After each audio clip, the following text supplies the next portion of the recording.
महाबोधि महाविहार बोधि वृक्ष को नष्ट करने के लिए भारत के साथ साथ तमाम विश्व के कितने आक्रामक लोगों ने हमला किया। एक वक्त तो आया कि भिक्षुओं का कत्लेआम किया गया। बौद्ध धर्म की तीन बड़ी ताकत होती है, एक भिक्षु, एक बुद्ध की शिक्षा और दूसरी बौद्ध संस्कृति, बौद्ध विरासत है। ये तीन बौद्ध धर्म की समाज में बड़ी ताकत होती है। भिक्षुओं का संघ वो नष्ट किया गया, बौद्ध शिक्षाओं को नष्ट किया गया और बौद्ध विरासत और संस्कृतियों को नष्ट किया गया। ये तीन चीजें नष्ट हो गई, धीरे धीरे भारत में से बौद्ध धर्म का पतन हो गया। आज उस पतन को जब पूरे विश्व ने देखा कि भारत तो बुद्ध की धरती था, जब हम लोगों को बाबा साहब अम्बेडकर ने जगाया और समझाया कि आपकी संस्कृति तो लूटी है, तो जब ये एहसास होने लगा तो मिट्टियां खोदने लगे। तो कहते हैं कि उस समय की इस विरासत और संस्कृति को कुछ को कब्जा लिया गया, कुछ को दफना दिया गया, कुछ मिट्टी के नीचे थी और कुछ खत्म कर दी गई थी। तो आज जो मिट्टी के अंदर है उनको खोदा गया तो बौद्धों की विरासत मिली, बौद्धों की संस्कृति मिली है। हजारों साल से बौद्ध संस्कृति को मिटाने के प्रयास हुए, सफल नहीं हुए अपनी साजिश में। इसलिए बौद्ध विरासतों को उन्होंने देवी देवता बनाने के काम किए। जब सफल नहीं हुए कि बौद्ध मिट नहीं सकते, बौद्ध संस्कृति खत्म नहीं हो सकती, उन्होंने अपने देवी देवताओं के रूप में उन्हें प्रचार प्रसार करना शुरू किया। और अनेकों किताबें, अनेकों पुस्तकें लिखी गई और एक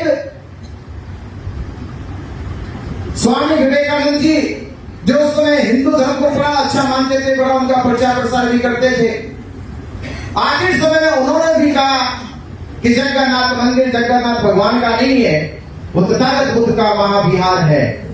ये कहा गया तो पूरे भारत में ये चर्चा होगी कि एक कट्टर हिंदू स्वामी विवेकानंद ने भी ये बात कही कि जगन्नाथ मंदिर जगन्नाथ भगवान का नहीं बल्कि तथागत बुद्ध का महाविहार है। तो वो सारे दुश्मन हो गए, उनके सारे पंडित दुश्मन हो गए। होगी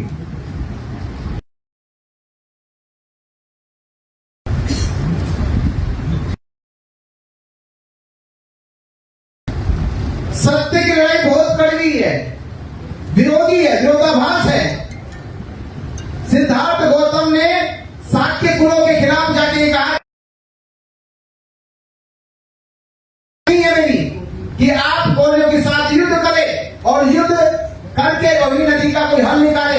मैं इस बात से सहमत नहीं हूं, जबकि पूरा शाक्य संघ सहमत है, पूरा शाक्य संघ सहमत है और एक तरफ अकेले सिद्धार्थ होकर के मैं सहमत नहीं हूं। उस समय के समाज ने कहा कि सिद्धार्थ गलत है, सर कहा नहीं। और आज भी सिद्धार्थ कहते यही बात कि मैं आपके इस निर्णय से सहमत नहीं, तो आज भी समाज कहेगा कि ये गलत है। पर सिद्धार्थ अपने निर्णय पे अड़िग रहे, आप गलत है तो गलत है, कि हिंसा किसी भी समाधान का हल नहीं है। पानी पे दोनों का अधिकार है, उनको भी भूख लगती है, उनको भी भोजन की आवश्यकता, केवल आप ही को भूख नहीं लगती, दोनों पक्षों को भूख लगती है। दोनों पक्षों में भोजन की आवश्यकता है, दोनों की फसलें उगनी चाहिए, दोनों के खेतों को पानी मिलना चाहिए। तो सिद्धार्थ उस समय भी सही थे और आखिरी समय में भी उन्होंने अपने 5 गुरु भाइयों को भी आखिरी में छोड़ा, कहा कि मैं अब आपके साथ नहीं चल सकता। आखिरी में भी छोड़ा, मैं आपके साथ नहीं चल सकता। 5 सिद्धार्थ से सीनियर थे, उन्हीं के बताए रास्ते में चल रहे थे, पर आखिरी में सिद्धार्थ ने कहा नहीं चल सकता, रास्ता अलग हो गया। और 5 ने सिद्धार्थ को गलत कह के कि ये पद भ्रष्ट हो गए हैं, इन्होंने अपना विनय तोड़ दिया है, इन्होंने अपने नियम तोड़ दिए हैं। 5 की मेजोरिटी थी, बहुमत था, उस समय भी कहा कि 5 सही है, सिद्धार्थ गलत है, पर परिणाम कुछ और आने थे। और परिणाम आए, 5 चले गए सारनाथ और सिद्धार्थ गौतम बोध गया में बुद्धत्व की प्राप्ति कर गए। सत्य के लिए बहुमत की कोई आवश्यकता नहीं होती,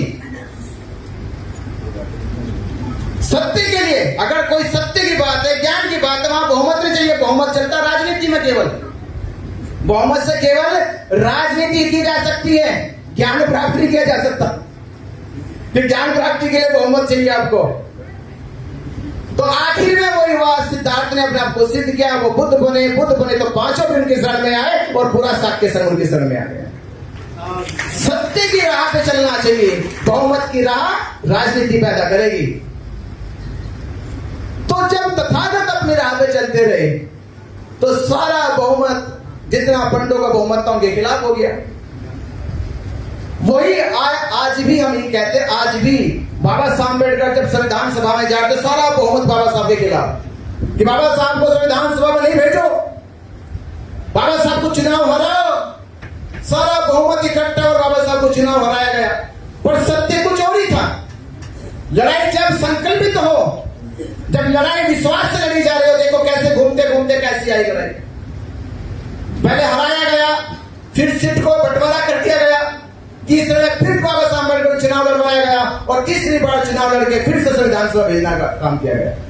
तो जब लड़ाई संकल्पित हो तो बाधा तो आ सकती है, असफलता आने वाली नहीं है। बाधा तो आएगी पर असफलता नहीं आएगी, सफलता मिलेगी। तो आज ये आंदोलन 134 साल से जो देश के और विश्व के बौद्ध लड़ रहे हैं, इसमें हमने दो ही चीजें पकड़ी अभी तक। दो चीजें पकड़ लो बस। पहली चीज ये है कि भारत के बौद्ध जागरूक नहीं है।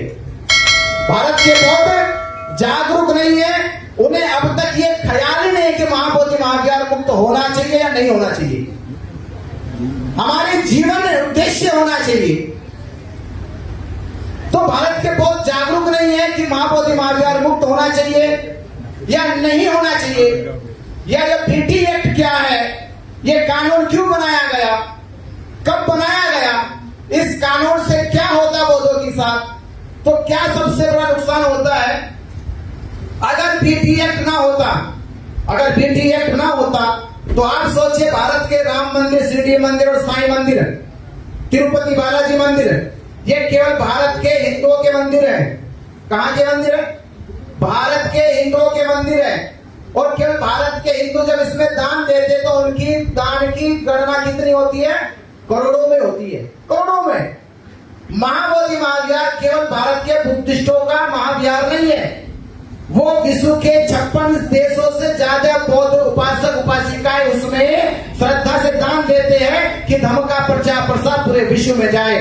तो जब विश्व के बौद्धों का दान महाबोधि महाविहार में आता है तो भारत के हिंदुओं का दान करोड़ों में है, तो महाबोधि महाविहार का दान अरबों में जाता होगा। अरबों का दान आने के बाद भी आज तक बीटीएमसी 76 साल का बैठी हो, 76 साल के बाद भी बीटीएमसी ने, थाईलैंड ने, जहां ना तो सिद्धार्थ गौतम को जन्म हुआ, ना सिद्धार्थ गौतम को बुद्धत्व की प्राप्ति हुई और ना बुद्ध को महापरिनिर्वाण प्राप्त हुआ थाईलैंड में, उन्होंने विश्व का सबसे बड़ा भिक्षु निवास बना दिया, भिक्षु ट्रेनिंग सेंटर बनाया। पर आज भी बीटीएमसी ने जो 76 साल से बौद्धों के दान को ले रही है, बीटीएमसी ने बोध गया में महाबोधि महाविहार में, जहां पर महाबोधि महाविहार की 5000 एकड़ से ज्यादा जमीन है, वहां भिक्षुओं के लिए निवास तक नहीं बनाया गया। आज तक वहां नहीं बनाएंगे क्योंकि बीटी एक्ट जो लगा हुआ है। भिक्षुओं के लिए चिकित्सा की सुविधा नहीं की गई, भिक्षुओं के लिए प्रशिक्षण केंद्र नहीं खोले गए। अगर भिक्षुओं के प्रशिक्षण केंद्र होते तो आज भारत में जो सपना बाबा साहब अम्बेडकर देखते कि भारत बौद्ध में होगा, तो भारत बौद्ध में किन की वजह से होगा? भिक्षु संघ की वजह से होगा, भिक्षु प्रचारकों की वजह से होगा। तो प्रचारकों के लिए जब बोध गया में आज तक प्रशिक्षण केंद्र नहीं बना और प्रशिक्षण केंद्र बन जाता तो आज हजारों भिक्षु, हजारों प्रचारक बोध गया से निकले भारत और भारत के बाहर विश्व में जाके बौद्ध धर्म का प्रचार प्रसार करते और एक ख्याति बनती कि हजारों लाखों बौद्ध भिक्षु बोध गया से आते हैं। पर बोध गया का वो दाम आज तक भी नहीं हुआ, इसलिए क्योंकि बीटी एक्ट जो बना हुआ, अगर बीटी एक्ट हट जाता तो आज भारत के बौद्ध मिलके विश्व का सबसे बड़ा भिक्षु प्रशिक्षण केंद्र बनाते। अगर बीटी एक्ट हट जाता तो इसलिए हटाना जरूरी है कि विश्व का सबसे बड़ा बौद्ध भिक्षु प्रशिक्षण केंद्र बौद्ध गया में बनाया जाए, इसलिए बीटी एक्ट हटना चाहिए और भारत बौद्ध में बने, इसलिए बीटी एक्ट हटना चाहिए।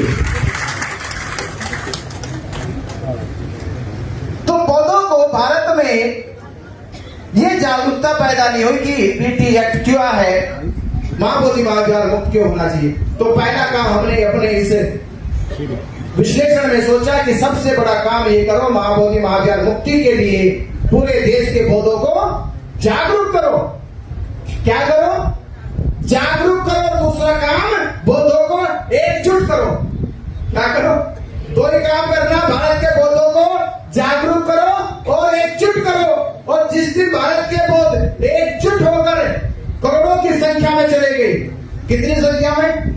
करोड़ों की संख्या में चले गए, तो फिर उस दिन हम भी कहेंगे सुप्रीम कोर्ट से, जब सरकार से भी, कि आपने राम मंदिर का फैसला ये कह के सुनाया कि राम मंदिर के पक्ष में कोई अवशेष नहीं, कोई शेष नहीं, कोई सबूत नहीं, कोई गवाह नहीं, पर भारत के करोड़ों हिंदुओं की आस्था है राम मंदिर में। ये राम मंदिर की पूजा करते आए, इसलिए इन करोड़ों के हिंदुओं की आस्था के आधार पे ये राम मंदिर का फैसला हिंदुओं के पक्ष में सुनाया जाता है।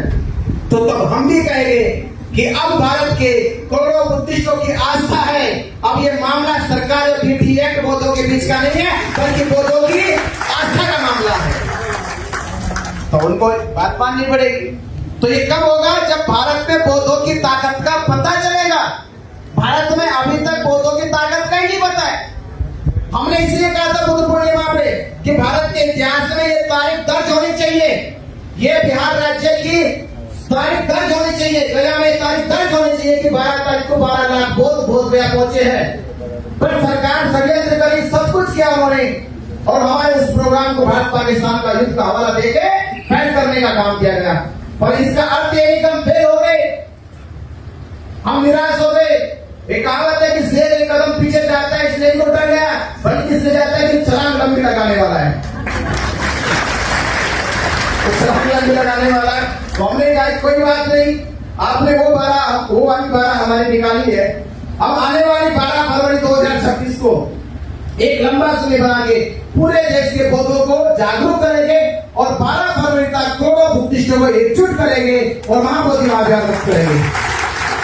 और ये पवित्र कार्य तब तक पूरा नहीं होगा। मैं एक चीज आपके सामने कह रहा हूँ, इस पवित्र धरती पे कह रहा हूँ पूरे विश्वास श्रद्धा से कि ये पवित्र कार्य, ये पूरी एकजुटता तब तक सफल नहीं होगी जब तक भारतीय बौद्ध महासभा इसमें आगे आगे काम ना करे। भारतीय बौद्ध महासभा इसमें आगे आ जाए, क्योंकि बाबा साहब अम्बेडकर जी की वो संस्था है जिससे हमने जीना सीखा कि बौद्ध धर्म क्या है।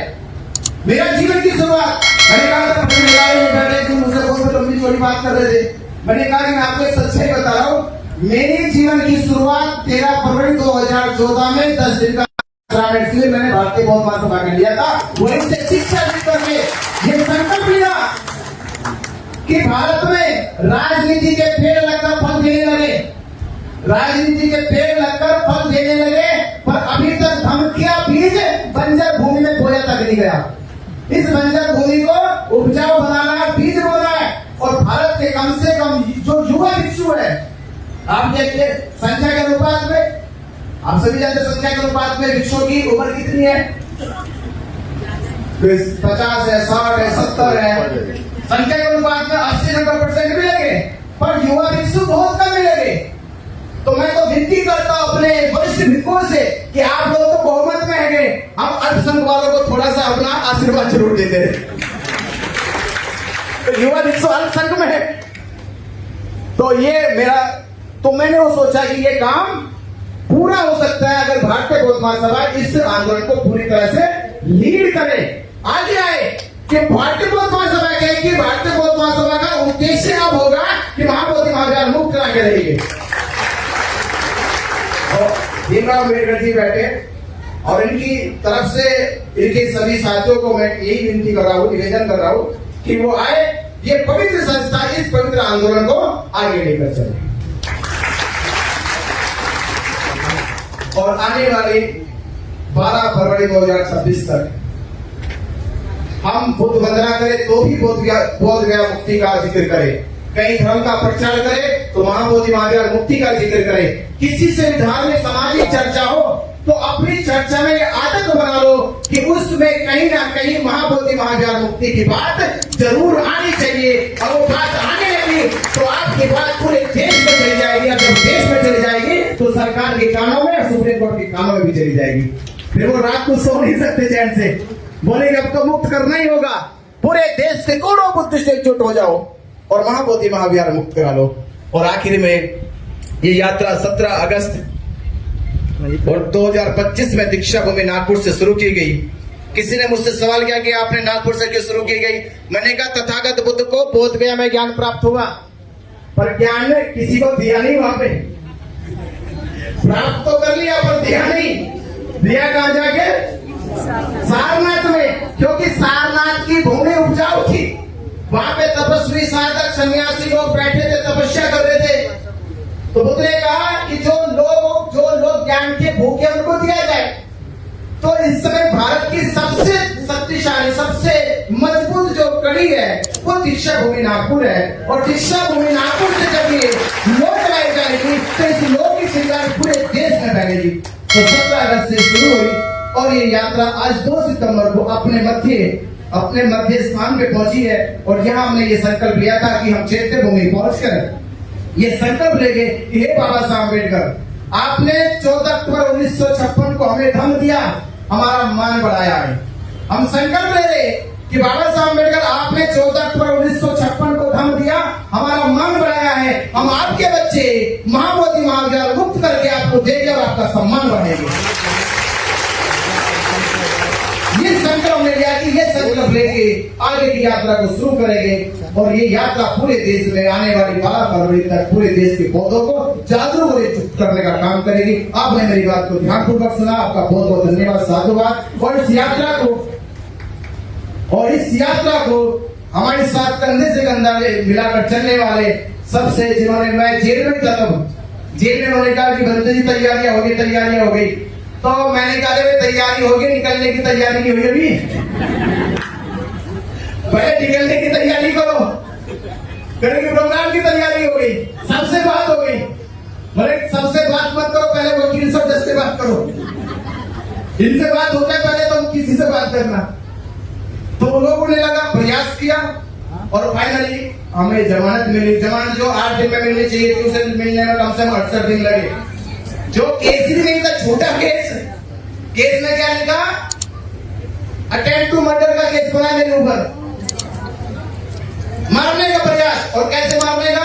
कि पसली की हड्डी तोड़ दी, दांत तोड़ दिया, सर की हड्डी तोड़ दी, गले से वो गमछे से गला तोड़ दिया। और जब डॉक्टर ने सारी रिपोर्ट बनाई, डॉक्टर ने कहा किस बेवकूफ ने खा ली थी, कौन सी हड्डी टूटी है, कौन सा दांत टूटा है, कौन सा सर टूटा है, कुछ भी तो नहीं है इसमें। तो ये फर्जी मुकदमा बनाया गया। खैर कोई बात नहीं, हमने तब भी कहा था कि जेल जाने के बाद आपने धरने को हटाया है, पर हम देश में से आंदोलन हटने नहीं देंगे। वो जिंदा रहेगा और देश में मजबूती से काम करेगा।